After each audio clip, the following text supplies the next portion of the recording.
I'll take up the poem Our Casuarina Tree by Toru Dutt. We have already done one poem by Toru Dutt, The Lotus, where I have given you the introduction to the poet. Before I go on to the explanation of the poem, I'll tell you about, I'll give an introduction to the poem. The poem Our Casuarina Tree is from Dutt's Ancient Ballads and Legends of Hindustan, published in 1882. It is one of Dutt's most famous poems and it describes a tree near the speaker's home that she associates heavily with memories of her childhood and her siblings that have since died. So it is not just an ordinary tree for the poet, but rather a part of her life and an integral part of her childhood that she shared with her siblings.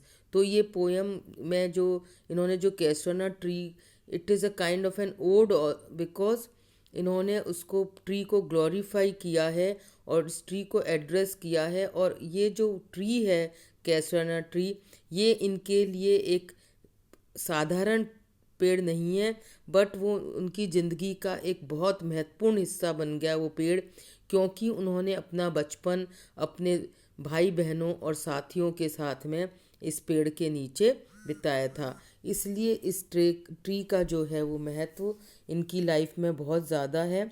और इन्होंने जो है शुरू के जो कुछ इस शुरू के जो दो स्टेंजा है, उन्होंने उसमें ट्री की को बताया ऑब्जेक्टिवली, उसकी मैग्निफिसेंस को, उसकी सुंदरता को। लेकिन बाद में जो है वो पोयम बिल्कुल सब्जेक्टिव हो जाती है एक तरह से। It takes an autobiographical touch when she connects the tree with the memories that she has, where she has spent her childhood with her siblings and companions under the tree. Now I'll read out the lines. Like a huge python. Python क्या होता है? अजगर.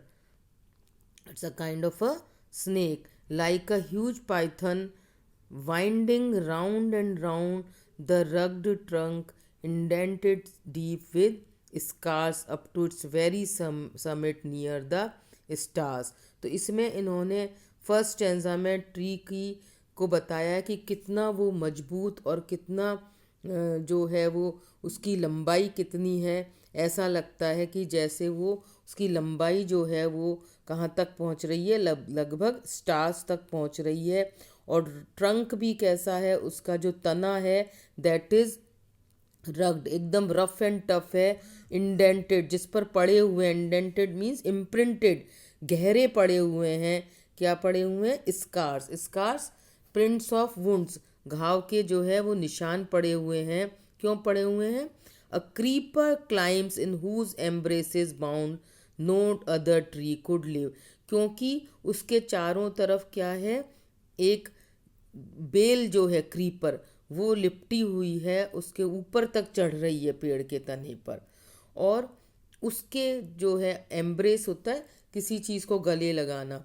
तो अगर और कोई पेड़ होता तो उस क्रीपर की जो ने अपने उसमें जकड़ रखा है उस तने को, तो और कोई जो ट्री होता वो सरवाइव ही नहीं कर सकता था। लेकिन because this tree is very strong, तो इसने उस क्रीपर की ने जकड़ रखा है, लेकिन उसकी जकड़न को इसने जो है पूरी तरह से सहन करके और ये बड़ी शान से खड़ा हुआ है। But gallantly bravely the giant has been used for the tree casuarina tree, but gallantly the giant wears the scarf. लेकिन इन्होंने Toru Dutt has used a metaphor, जैसे एक जाइंट होता है, वो जाइंट होता है दैत्य, किसी भी स्कार्फ को, एक स्कार्फ होता है हम जो कपड़ा ऊपर जो है कवर करने के लिए यूज़ करते हैं, जैसे एक जाइंट होता है वो स्कार्फ को बड़ा ब्रेवली पहने रहता है, वैसे ही इन्होंने क्या कर रखा है, ट्री ने उस जो बेल है, जो वो क्रीपर है, उसको बड़े शान से, बड़ी बहादुरी से एक स्कार्फ की तरह उसको ओढ़ रखा है. And flowers are hung in crimson clusters all the boughs among, and the entire tree and the branches of the tree are covered with flowers. और फ्लावर्स कैसे हैं, क्रिम्सन रेड कलर के हैं, क्लस्टर्स गुच्छे बिल्कुल ग्रुप में और गुच्छों में चारों तरफ से जो है वो क्या हो रहा है, ब्रांचेस जो हैं वो फूलों से लदी हुई हैं. Where and all day are gathered bird and sea, और उन ब्रांचेस पर ऑल गैदर्ड यानी इकट्ठे होना, उन ब्रांचेस पर बर्ड्स और बीज जो हैं, मधुमक्खियाँ, वो पूरे दिन इकट्ठी होती रहती हैं. So you know, by using these words and crimson clusters, gathering of birds and bees, the poet has reflected the liveliness of the tree, कि पूरा जीवंतता से जो है वो भरा हुआ है ये पेड़. This liveliness then surrounds the tree is further detailed in the second stanza that we will do. Where on all day are gathered bird and bee, and oft at nights the garden overflows with one sweet song that seems to have no close, sung darkling from our tree while man repose. और कह रहे हैं कि रात को जो है वो गार्डन में किसकी आवाज़ ओवरफ्लो होती है, स्वीट सॉन्ग की. और किसका स्वीट सॉन्ग है, वो कोकिला का स्वीट सॉन्ग है. और जब वैन मैन रिपोज, जब सारी ह्यूमन बींग्स जो हैं वो रेस्ट कर रही हैं, because it is night time, repose means rest, to go to sleep. तो पूरा का पूरा गार्डन जो है it is overflowing with the sweet sound of the कोकिलाज song. And the song seems to have no end, close means end, ऐसा लगता है जैसे उसका कोई अंत ही नहीं होगा. संग डार्कलिंग फ्रॉम आर ट्री, और वो कोकिला किस पर बैठ करके गाती है, उस हमारे पेड़ पर. See the repetition of the pronoun her, where you know she is conveying the sense that how the tree belongs to herself, to her brothers and sisters, and to her companions. So in the first stanza she has described the beauty and the strongness of the tree and the liveliness which embraces the tree. When first my casement is wide open thrown at dawn, my eyes delighted on its rest, sometimes and most in winter on its crest. A grey baboon sits statue-like alone, watching the sunrise, while on lower boughs his puny offspring leap about and play. Again, you know, she has described the tree as full of life. और वो कह रही हैं कि जब now the second stanza has a tone of reminiscence, nostalgia. ये कहती हैं कि जब वो वहाँ रहती थी अपने नेटिव होम में, तो वो जब अपनी खिड़की खोलती थी, केसमेंट मीन्स विंडो खोलती थी, at dawn in the morning, तो her eyes were delighted too, because जब वो आंखें खोलती थी तो वो क्या देखती थी कि ज़्यादातर विंटर्स में कि on its crest, on its means on the top of crest, here means the top of the tree पर कौन बैठा हुआ होता था सर्दी में, जनरली अ ग्रे बेबून, एक जो है मंकी बैठा हुआ होता था, अकेला, statue like, because he has grown old. और उसके नीचे watching the sunrise, and it appeared as if the baboon is watching the sun to rise while on lower boughs.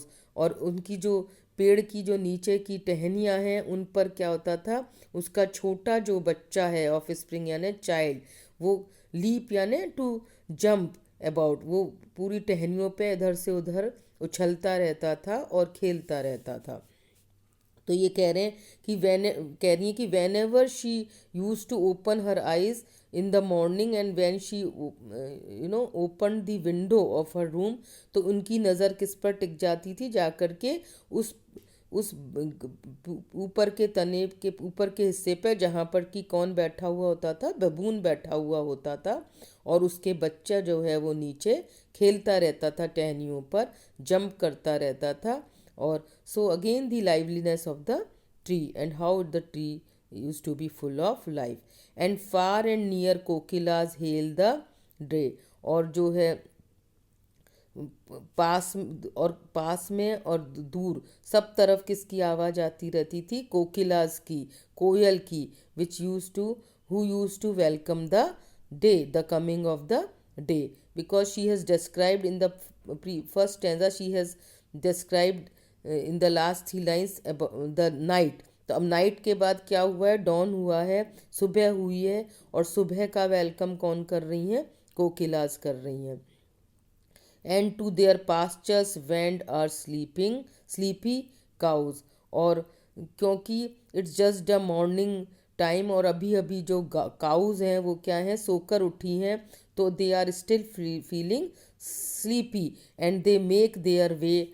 Van't means to make, और वो अपना they are making their way to their pastures, अपने pastures की तरफ जा रही हैं in order to graze.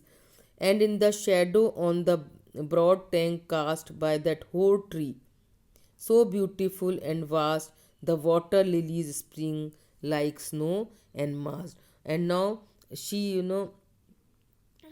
describes, and she tells that there is a tank of water near the tree, and she calls the tree Hor because it is quite an old tree, and so she calls it होर.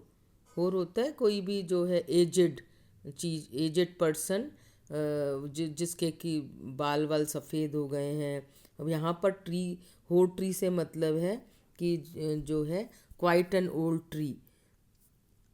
और वो जो tank है उस वो क्या है? It is quite huge, बड़ा है. वास्ट मीन्स बड़ा है और खूबसूरत है. उसमें क्या है? And the the water lilies come up out of that tank. उसमें वाटर लिलीज जो हैं वो उग गई हैं उस टैंक में. And the water lilies have grown in the tank, और टैंक का साइज क्या है? वास्ट है.